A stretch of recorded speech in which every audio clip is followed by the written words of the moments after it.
Bonjour à tous, on commence notre revue de presse avec la valse des gardiens. D'un côté, le portier de l'Athletic Bilbao, Kepa Arrizabalaga, va signer à Chelsea. Et de l'autre côté, le gardien de but belge Thibaut Courtois va quitter les Blues pour devenir un Madrilène. Le journal Marca indique que Chelsea payera la clause de 80 millions d'euros de Kepa aujourd'hui.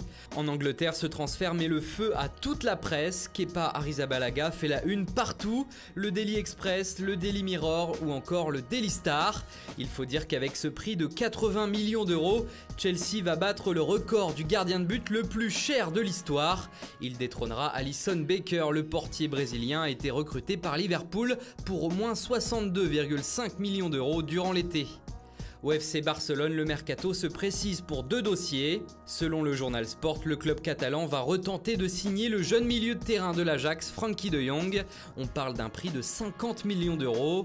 Et pour Paul Pogba, ce serait déjà terminé. Manchester United ferme la porte à un départ de sa star, indique le journal.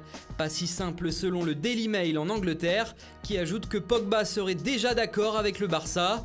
Un contrat de 5 ans avec un salaire hebdomadaire atteignant les 385 000 euros latents. Le Français aurait même déjà parlé avec le directeur général de Manchester pour lui indiquer qu'il voulait quitter le club mancunien. En Italie, le Corriere dello Sport révèle que l'AS Roma tente en ce moment de recruter Christian Pavone de Boca Juniors, un temps pisté par le PSG. Le club romain serait prêt à lever sa clause de 34 millions d'euros pour se rattraper du coup Malcolm, finalement parti au Barça. À l'intérieur du quotidien italien, on apprend que l'AC Milan serait proche de signer Tiémoué Bakayoko de Chelsea, pendant que les dirigeants milanais seraient également tentés par le parisien Julian Draxler. De plus, le coach du PSG, Thomas Tuchel, apprécie énormément l'arrière-gauche milanais Ricardo Rodriguez. Les deux clubs pourraient donc trouver un terrain d'entente. Dans la Gazzetta dello Sport, on voit également que Bakayoko fait les gros titres, tout comme Luka Modric, qui lui veut partir à l'Inter. Le journal italien annonce que tout sera décidé aujourd'hui pour le Madrilène.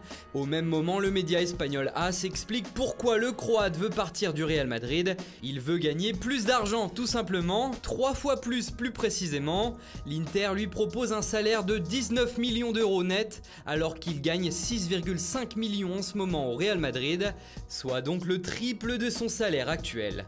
Et enfin, on termine par la une de Super Déporté, le journal valencien qui essaye de se rassurer comme il le peut, en affichant une photo des joueurs du PSG et en zoomant sur la tête de Gonzalo Guedes. La tête de Guedes veut tout dire, il n'est pas heureux à Paris, s'exclame le journal, qui regrette certainement que Guedes n'ait toujours pas signé en faveur de Valence.